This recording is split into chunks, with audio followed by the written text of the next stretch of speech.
네, 안녕하십니까. 락캐스트 윤성민입니다. 오늘은 제가 프랜차이즈 원장님들이 이제 피부과 같은 경우 특히 개원할 때 프랜차이즈에 가입을 할 건지 내가 내 브랜드로 개원을 할 건지에 대한 고민을 하는데요. 이 프랜차이즈에 대한 좀, 빛과 어둠에 대한 얘기를 좀 해볼까 해요. 최근에 이제 프랜차이즈 원장님들이 새로운 자기 브랜드를 하기 위해서 나오는 경우들이 있는데 보통 기존의 프랜차이즈에서 매우 잘하고 있는 원장님들이 보통 이렇게 나오시려고 하세요. 벌써 최대 매출을 찍거나 충분히 매출을 만들고 있는데 뭐 진료 패턴이라든지 이런 게 자기랑 안 맞고 진료 철학이라든지 진료하는 방식 뭐 이런 것들이 좀 차이가 나다 보니 오히려 단독으로 이제 개원을 할 용기가 생겨서 프랜차이즈에서 나오시는 원장님들이 되게 많으세요. 그런 경우는 사실 벌써 충분히 고객도 확보했고 또 매출적으로도 잘 나오고 있으니 브랜드를 좀 더 좋은 상위 브랜드로 더 로열티를 가질 수 있게 좀 더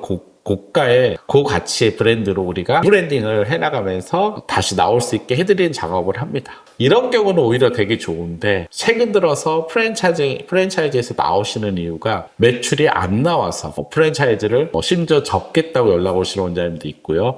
그리고 프랜차이즈에서 너무 실패해가지고 어떻게 다시 해야 될지를 물어보러 이제 연락 오는 병원들도 많습니다. 제가 기억나는데 원장님이 한 유산을 이제 본인 유산을 받아서 한 20억 정도 유산을 받았는데 그걸로 이제 신규 프랜차이즈인 것 같아요. 강남점을 연락을 해서 원장님이 내가 강남에 열어서 이제 개원을 하려고 준비하시던 원장님을 만난 적이 있어요.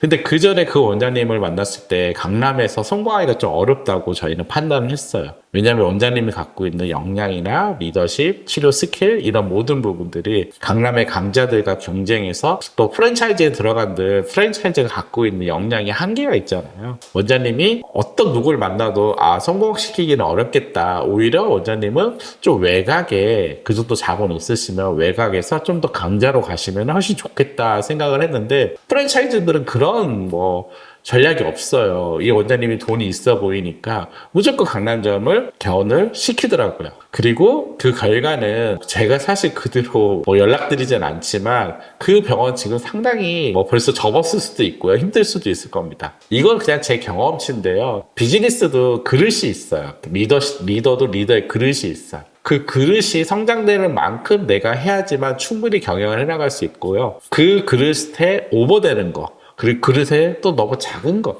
이런 것들은 문제가 생기게 돼 있습니다. 이거는 이제 경영을 하다 보면 다들 알게 되시거든요. 근데 그 원장님은 단계적으로 이렇게 잘 성장하면 좋았는데 저희 말을 무시하시고 그냥 따뜻 그 강남에 프랜차이즈 내가 지점 대표 지점이야 강남점이야 열고 나면은 결국은 이 병원을 제가 볼 때 생존할 확률은 진짜 20-30%밖에 안 돼요. 어떤 누가 프랜차이즈가 도와준들 이 원장님이 성공할 확률이 너무 낮습니다. 왜냐면 병원 경영의 핵심은 리더예요, 리더. 리더의 그 리더십이 매우 중요합니다, 사실. 어떠한 요소보다 중요해요. 결국 프랜차이즈를 하던 프랜차이즈 파트너들을 매니지먼트 하던 직원을 매니지먼트 하던 이 모든 것이 리더십에 의해서 영향을 끼치게 돼 있거든요. 근데 이제 이런 프랜차이즈들이 그런 것들을 다 감안하면서 원장님들을 배정하고 지역을 주고 이렇게 하는 프랜차이즈는 저는 아직까지 본 적은 없습니다. 결국은 아마 그런 부분 때문에 이 병원이 힘들어졌지 않을까라는 생각을 하게 되는데요. 그리고 프랜차이즈가 어떤 역량을 갖고 있는지 제가 저희한테 이제 프랜차이즈 가입해야 됩니까? 안 해야 됩니까? 정답은 없어요. 저는 때로는 프랜차이즈가 갖고 있는 시스템을 배우는 게 훨씬 좋을 때도 많다라고 얘기를 해요. 그래서 그 프랜차이즈가 갖고 있는 역량을 잘 파악해보라고 얘기를 합니다. 마케팅도 있을 거고요. 시스템도 있을 거고요. 서비스도 있을 거고 여러 가지 요소에서 내가 개원했을 때 도와줄 수 있는 그리고 브랜드 파워도 있을 거 아니에요. 내가 이 브랜드로 개원을 했을 때 빠르게 한 잔을 만들어낼 수 있는 브랜드 파워도 있을 거고 이런 것들을 정말 객관적으로 정확하게 분석을 해보라고 해요. 근데 아직 우리나라 그 산업에서 병원들은 프랜차이즈로 가기에는 이제 법적 한계가 많다 보니 정말 탄탄하게 갈 수 있는 프랜차이즈가 많지 않은 건 사실입니다. 그래서 그냥 껍데기뿐인 허울만 좋은 프랜차이즈도 매우 많아요. 그런 경우는 전혀 도움이 안 되는 경우도 많겠죠. 그리고 그런 경우 괜히 오히려 프랜차이즈에 들어갔다가 오히려 낭패가 되는 경우도 많습니다. 경쟁력이 없는데 프랜차이즈들이 각 경쟁지에 들어가서 또 개원을 해요. 프랜차이즈 특성상 초역세권에 들어가서 경쟁하게 돼 있어요. 그러다 보면 오히려 더욱더 경쟁력을 잃게 돼서 정말 문을 닫거나 연락 온 것처럼 바로 양도를 해야 되는 경우들도 생깁니다. 너무 힘든 거죠. 그리고 프랜차이즈에 가입을 하더라도 법적인 요소, 이제 우리가 가맹 계약이잖아요. 그런 부분에 대해서 가맹 계약에 대해서 보다 정확하게 파악을 하셔야 됩니다.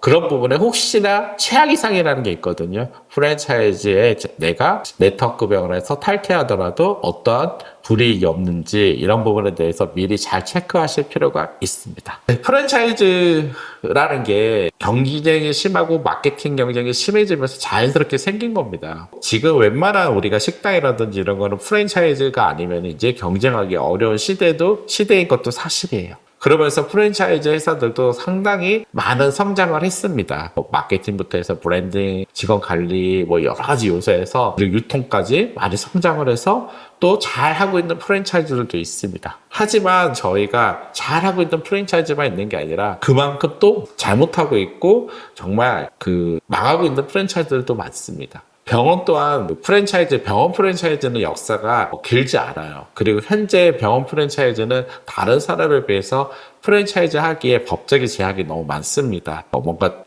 의사도 한 개밖에 할 수 없고 의료법에 의해서 그리고 투자도 하기가 어렵고 여러 가지 이런 제약들 때문에 병원 프랜차이즈는 정말 좀 더 활성화하거나 제대로 가기가 어렵지 않나라는 생각을 저는 많이 하거든요. 따라서 이런 부분들에 대해서 정확하게 인지를 하신 다음에 내가 부족한 부분이 무엇이냐라는 거를 그 프랜차이즈에서 정확히 채워줄 수 있다면은 도움을 받을 수 있지만 정확하게 채워줄 수 있는 역량이 없으면은 오히려 더 큰 화가 될 수도 있다는 거를 좀 더 원장님들이 정확하게 인식하시고 경영자가 돼가는 데 있어서 여러 가지 배워가는 과정들이 있는데요. 원장님들이 프랜차이즈부터 시작한 이제 페이닥터를 시작한 원장님들은 그게 또 전부인 것처럼 이제 보는 경향들이 있는데요. 원장님들이 좀 더 떨어져서 다양한 쪽에 경영 공부도 하시고 경험도 하시다 보면요. 원장님들 선택을 좀 더 객관적이면서 좀 더 실패하지 않은 선택을 할 수 있지 않을까 생각을 합니다. 네, 오늘은 프랜차이즈로 개원하셨다가 또 실패하는 사례들이 많이 나와서요. 프랜차이즈 개원에 대해서 말씀드렸습니다. 감사합니다.